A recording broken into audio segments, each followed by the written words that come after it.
اس امت کے بے شمار فضائل میں سے آج یہ ایک فضیلت کی ہم بات کر رہے ہیں، عید قربان کی۔ روشن خیالی کا زمانہ آ گیا ہے۔ روشن خیالی تو نہیں ہے، وہ اندھیر خیالی ہے کہ کتنے لوگ یہ کہنا شروع کر دیا ہے کہ قربانی کا کیا فائدہ، اتنے جانوروں کا خون ضائع ہوتا ہے، لوگوں کو ویسے دیا جائے، ویسے ان کی مدد کی جائے، اور اس قسم کی باتیں۔ 63 اونٹ آپ نے ذبح فرمائے، اپنی عمر کے ہر سال کا ایک اونٹ۔ اونٹوں میں لڑائی شروع ہو جاتی تھی کہ میں پہلے جا کے ذبح ہوں گا، دوسرا اپنی زبان حال سے کہتا کہ میں پہلے جا کے ذبح ہوں گا، تو ان میں جنگ چل رہی تھی، اونٹوں میں ایک دوسرے کو کاٹ رہے تھے۔ تو آپ نے اپنے بال صاف کروائے اور اپنی مونچھیں چھوٹی کروائیں، داڑھی کو ٹھیک کروایا، پھر غسل فرمایا، پھر کپڑے بدلے، اتنے میں پھر وہ دیگ تیار ہو گئی۔ تو اس میں سے آپ نے گوشت بھی کھایا اور شوربہ بھی کھایا، اور پھر آپ اپنے اونٹنی قصواء پر تشریف لے گئے طواف زیارت کرنے کے لیے۔ تو امت کو اللہ جزائے خیر دے، انہوں نے اس سنت کو آج تک باقی رکھا ہوا ہے، اور لوگ بڑھ چڑھ کے قربانیاں کرتے ہیں، اور اللہ تعالیٰ آپ کے جو خون کا پہلا قطرہ گرتے ہی جو قربانی کرنے والا ہے اس کی اللہ تعالیٰ بخشش فرما دیتا ہے، بشرطے کہ اس کے ساتھ کوئی اور کبیرہ گناہ نہ ہو۔ اور جتنے اس کے جسم پہ بال ہوتے ہیں، ہر بال کے بدلے ایک نیکی لکھی جاتی ہے، اور ایک پھر 10 گنا ہوتی ہے، پھر 10 سے جتنا اخلاص ہوگا بڑھتے بڑھتے کہاں سے کہاں چلی جائے گی۔ تو اس کا اللہ تعالیٰ نے یہ اجر رکھا ہے۔ تو شوق سے بہت سے لوگ ماشاءاللہ بہت زیادہ قربانی کرتے ہیں، اور ایک یہ جو بڑے بڑے موٹے قسم کے جانور ہیں یہ نہیں خریدنے چاہیے، ان کو ان کا گوشت کھانے کے قابل نہیں ہوتا، یہ صرف دکھاوے کے ہوتے ہیں۔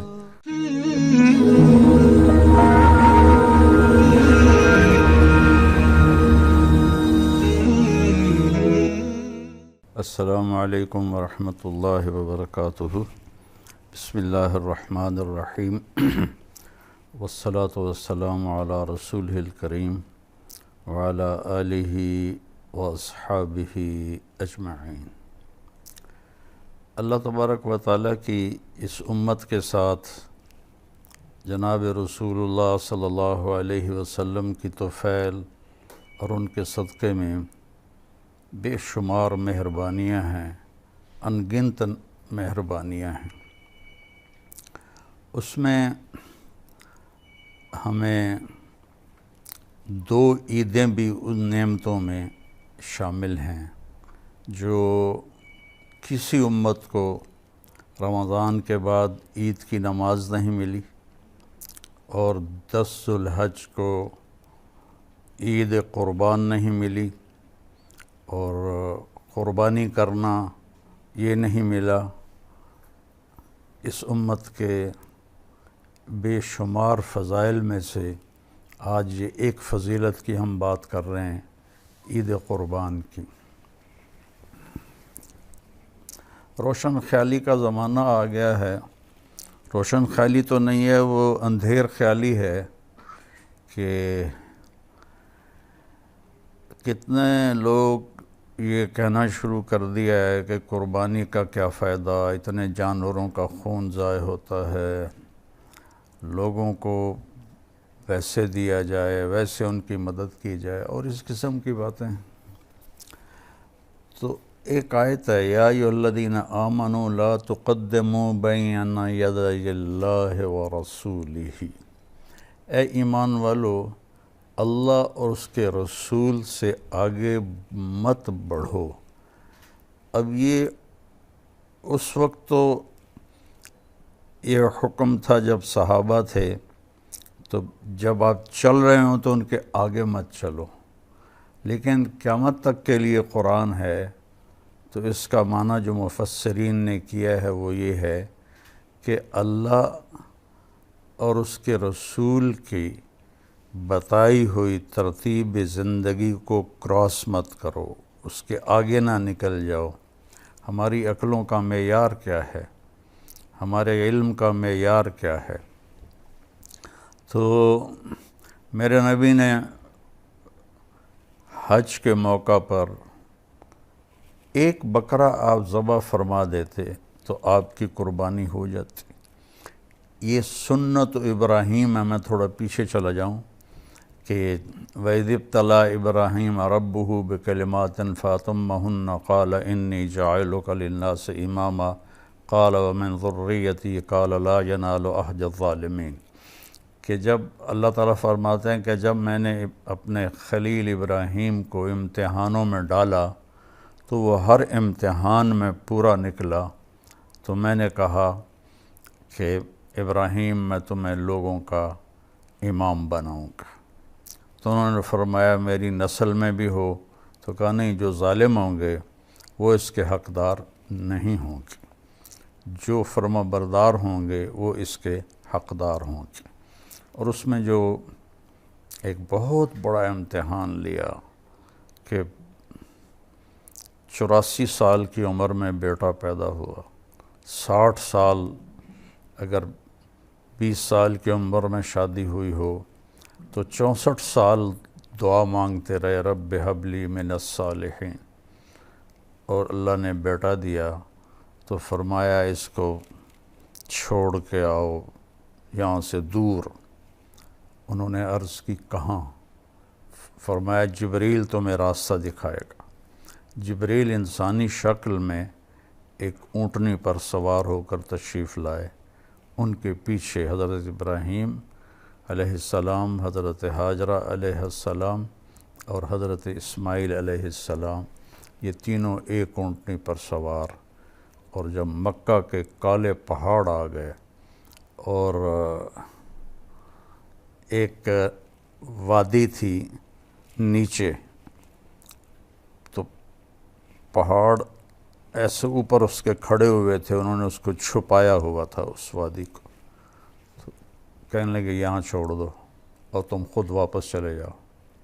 تو حیران ہوئے، آگ میں ڈالے گئے تو کچھ نہیں بولے، حسبی اللہ و نعم الوکیل اتنا کہا، لیکن جب وہاں کہا جبریل نے یہاں چھوڑ دو تو کہنے لگے یہاں کیسے چھوڑ دوں، یہاں تو کچھ بھی نہیں ہے۔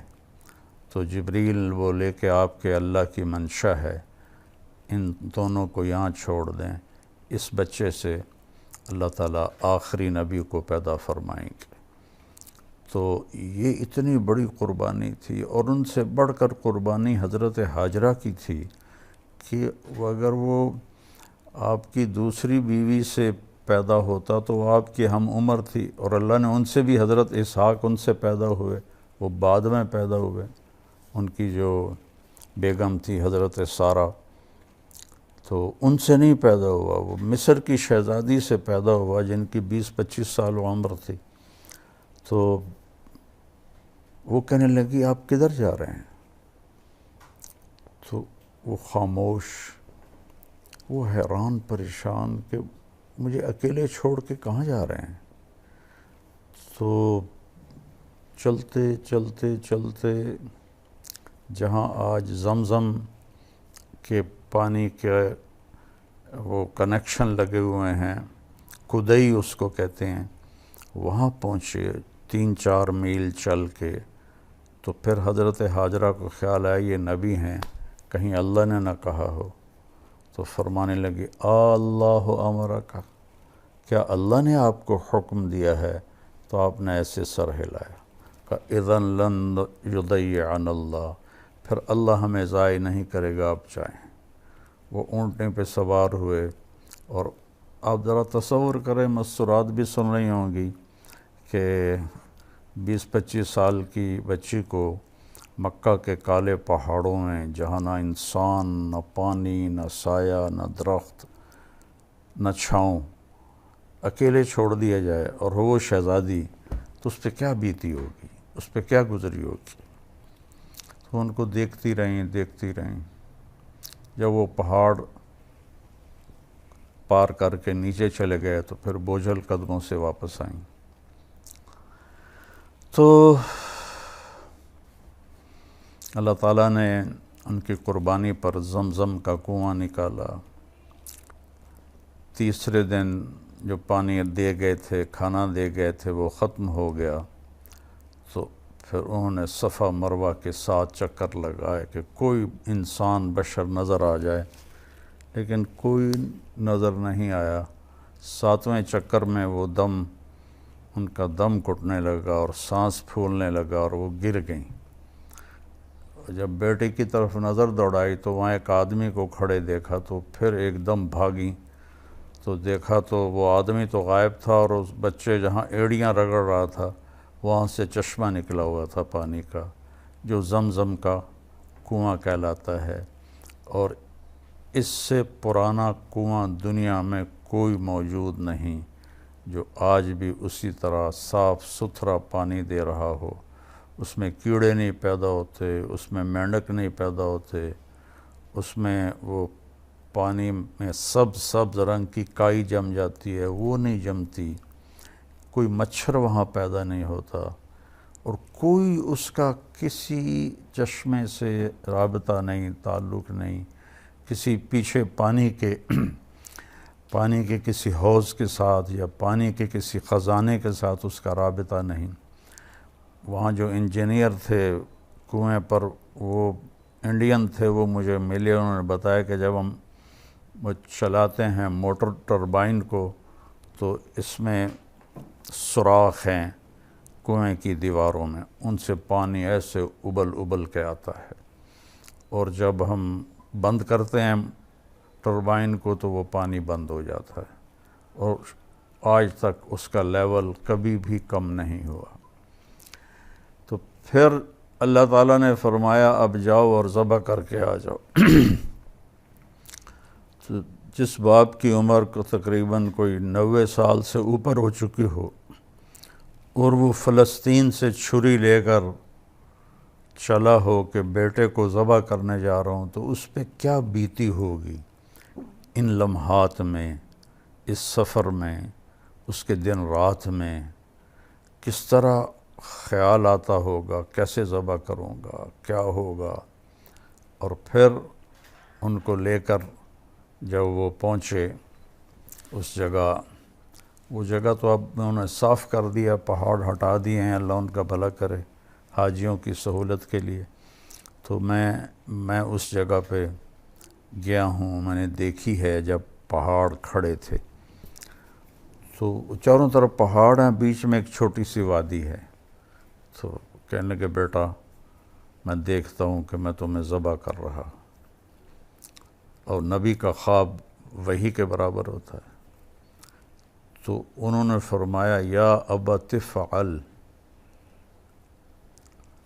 بابا فوراً کرو. یا ابت افعل بھی نہیں ہے، یا ابت افعل، اتنی تیزی سے فرمایا کہ الف کو گرا دیا. ستجدنی انشاء اللہ من الصابرین، تو مجھے دیکھے گا کہ میں صبر کرنے والوں میں سے ہوں. تو کہنے لگے تجھے پتہ بھی ہے کہ میں کیا کہہ رہا ہوں؟ کہنے لگے ہاں پتہ ہے، آپ مجھے ذبح کریں گے میں مر جاؤں گا، لیکن مجھے دنیا کے بدلے جنت مل جائے گی، آپ کے بدلے مجھے اللہ مل جائے گا. پھر فرمانے لگے کہ ہاں مجھے یہ دکھ ضرور ہے کہ میری ماں کو بڑا صدمہ ہوگا.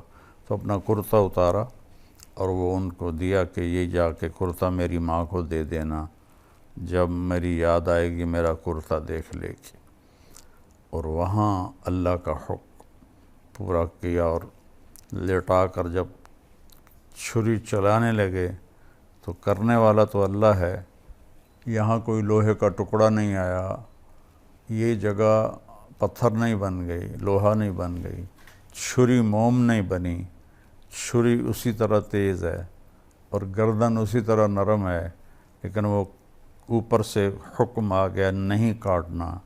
2-3 دفعہ چھری چلائی نہیں چلی، تو تیسری دفعہ پھر اللہ تعالیٰ نے جبریل سے فرمایا کہ جلدی سے جنت سے چھترا لے کر جاؤ اور اسماعیل کو نکال لو اور چھترے کو ڈال دو۔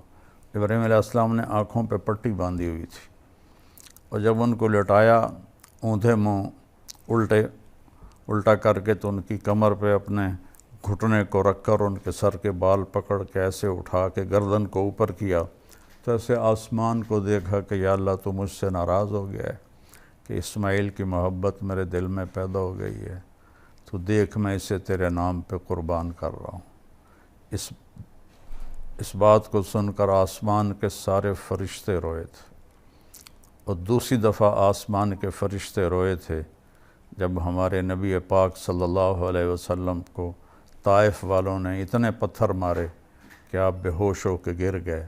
اس وقت آسمان کے فرشتے روئے تھے، 2 دفعہ روئے ہیں آسمان کے فرشتے۔ تو تیسری دفعہ پھر جبریل نے آ کر اسماعیل علیہ السلام کو کھینچ لیا اور چھترے کو ڈال دیا۔ ابراہیم علیہ السلام کے آنکھوں پر تو پٹی تھی، تو جب تیسری دفعہ کا اللہ اکبر اللہ اکبر، تو چھری چل گئی، تو انہوں نے سمجھا بیٹا ذبح ہو گیا۔ جب پٹی ہٹائی تو دیکھا تو وہاں چھترا، یہ بھیڑ کا جو نر ہوتا ہے اس کے سینگ ہوتے ہیں، اس کو چھترا، اور اردو میں مینڈا کہتے ہیں، پنجابی میں چھترا کہتے ہیں، وہ ذبح ہوا پڑا تھا، اور اسماعیل اور جبریل وہاں کھڑے ہوئے تھے۔ تو میرے نبی پاک صلی اللہ علیہ وسلم نے کہا یہ سنت ابی ابراہیم، میرے باپ ابراہیم کی سنت ہے، یہ ہم کریں گے۔ تو آپ کے تقریباً 9 عیدیں، 9 عید الفطر اور 9 ہی عید قربان آپ کو ملیں، تو آپ ہر سال 8 عیدیں تو آپ نے مدینہ میں کی، تو آپ 2 چھترے ذبح فرماتے تھے، ایک اپنی طرف سے اور ایک امت کی طرف سے۔ 2 سفید چھترے آپ ہمیشہ خریدتے تھے، ایک اپنی طرف سے ذبح فرماتے تھے، ایک امت کی طرف سے ذبح فرماتے تھے۔ امت کو کہیں بھی اکیلا نہیں چھوڑا، ان کو ہر جگہ یاد رکھا۔ 9ویں عید آپ نے حج پہ کی مینا میں، تو آپ نے کتنی قربانی کی؟ 63 اونٹ آپ نے ذبح فرمائے، اپنی عمر کے ہر سال کا 1 اونٹ، اور 1 اونٹ میں 7 حصے ہوتے ہیں، 7، تو کوئی 450 کے قریب آپ نے قربانیاں کیں 63 اونٹوں میں۔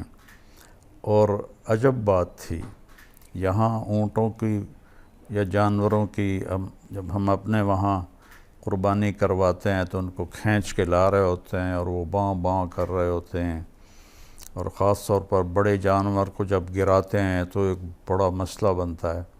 لیکن قربان جاؤں، آپ کے لیے 100 اونٹ لائے تھے،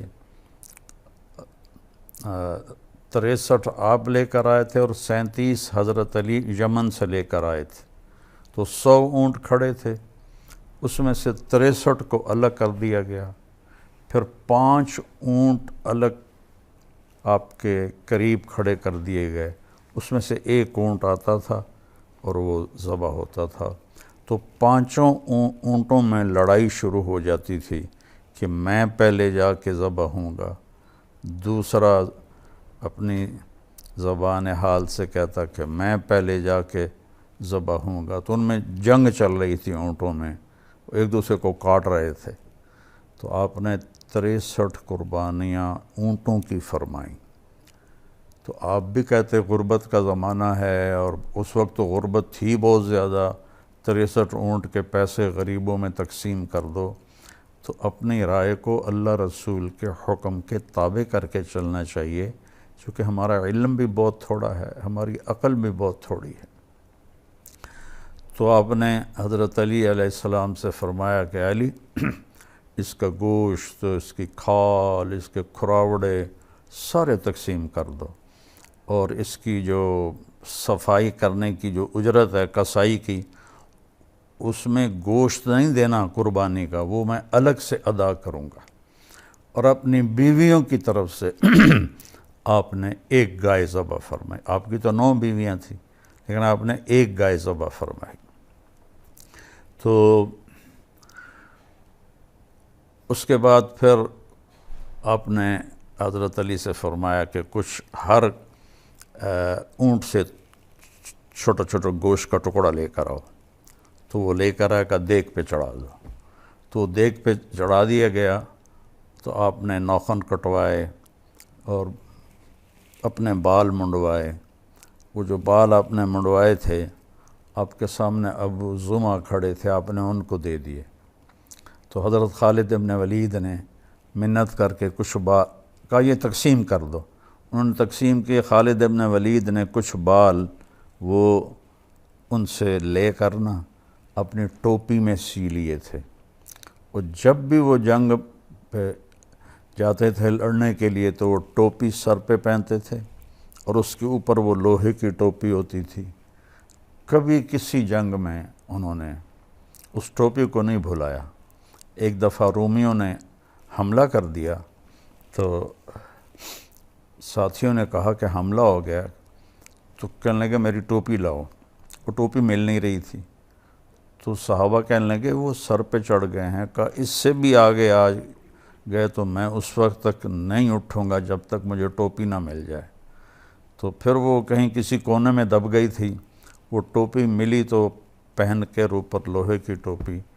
پھر جب وہ حملہ کرتے تھے تو جیسے شیر کے آگے بکریاں نہیں کٹتی اور بھاگتی، ایسے ان کے سامنے خلقت دوڑتی اور بھاگتی تھی۔ دنیا نے ایسا جرنیل آج تک نہیں پیدا کیا، سیف اللہ کا جس کو لقب ملا ہو، اس کو اللہ کے نبی نے اللہ کی تلوار کہا ہو۔ اس لیے جب ان کا بڑی جوانی میں فوت ہو گئے، 56 سال کی عمر میں تو فرمانے لگے ساری زندگی پہلی صف میں لڑا کے شہید ہو جاؤں، لیکن آج میں بزدلوں کی طرح مر رہا ہوں۔ تو علماء فرماتے ہیں کہ انہوں نے کوئی 100 سے زیادہ جنگیں لڑیں، اگر وہ ہزاروں جنگیں بھی لڑتے تو وہ شہید نہیں ہو سکتے تھے کہ اللہ کی تلوار نیام میں تو جا سکتی ہے، ٹوٹ نہیں سکتی، اسے توڑ کوئی نہیں سکتا۔ تو جس میدان میں خالد ہوتے تھے کبھی شکست نہیں، ہمیشہ فتح ہوتی تھی۔ تو آپ نے اپنے بال صاف کروائے اور اپنی مونچھیں چھوٹی کروائیں، داڑھی کو ٹھیک کروایا، پھر غسل فرمایا، پھر کپڑے بدلے۔ اتنے میں پھر وہ دیگ تیار ہو گئی، تو اس میں سے آپ نے گوشت بھی کھایا اور شوربہ بھی کھایا، اور پھر آپ اپنے اونٹنی قصواء پر تشریف لے گئے طواف زیارت کرنے کے لیے۔ تو امت کو اللہ جزائے خیر دے، انہوں نے اس سنت کو آج تک باقی رکھا ہوا ہے، اور لوگ بڑھ چڑھ کے قربانیاں کرتے ہیں، اور اللہ تعالیٰ آپ کے جو خون کا پہلا قطرہ گرتے ہی جو قربانی کرنے والا ہے اس کی اللہ تعالیٰ بخشش فرما دیتا ہے، بشرطے کہ اس کے ساتھ کوئی اور کبیرہ گناہ نہ ہو۔ اور جتنے اس کے جسم پہ بال ہوتے ہیں، ہر بال کے بدلے ایک نیکی لکھی جاتی ہے، اور ایک پھر 10 گنا ہوتی ہے، پھر 10 سے جتنا اخلاص ہوگا بڑھتے بڑھتے کہاں سے کہاں چلی جائے گی۔ تو اس کا اللہ تعالیٰ نے یہ اجر رکھا ہے۔ تو شوق سے بہت سے لوگ ماشاءاللہ بہت زیادہ قربانی کرتے ہیں، اور ایک یہ جو بڑے بڑے موٹے قسم کے جانور ہیں یہ نہیں خریدنے چاہیے، ان کا گوشت کھانے کے قابل نہیں ہوتا، یہ صرف دکھاوے کے ہوتے ہیں، اور ایک مالداروں میں مقابلہ لگ جاتا ہے، میں نے 20 لاکھ کا خریدا، کہتا میں نے 30 لاکھ کا خریدا۔ 20 لاکھ میں کتنے بکرے قربان ہو سکتے ہیں، اس کا اجر زیادہ ہے۔ تو یہ جو یعنی ضرورت سے زیادہ موٹے جانور آپ کو نظر آتے ہیں، چاہے بکرے ہوں چاہے یہ گائے بیل ہو، یہ ان کے ساتھ کچھ کرتے ہیں جس کی وجہ سے وہ بہت زیادہ چربی چڑھ جاتی ہے، تو ان کا گوشت کھانے کے قابل نہیں ہوتا ہے۔ تو یہ میرا مشورہ ہے، باقی یہ کوئی فرض واجب سنت کی بات تو ہے نہیں، لیکن اگر اس کی بجائے اتنے مہنگا جانور خریدنے کی بجائے زیادہ جانور خرید دیے جائیں تو زیادہ غریبوں کے گھر گوشت چلا جائے گا۔ تو اس قربانی کو ہم نے ہمیشہ انشاءاللہ زندہ رکھنا ہے، اور یہ اس قسم کی باتیں کہ کیا فائدہ، یہ بہت نادانی کی باتیں ہیں، اللہ اس کے رسول سے ٹکرانے والی باتیں ہیں۔ اللہ ہمیں اس سنت کو زندہ رکھنے کی توفیق نصیب فرمائے۔ السلام علیکم۔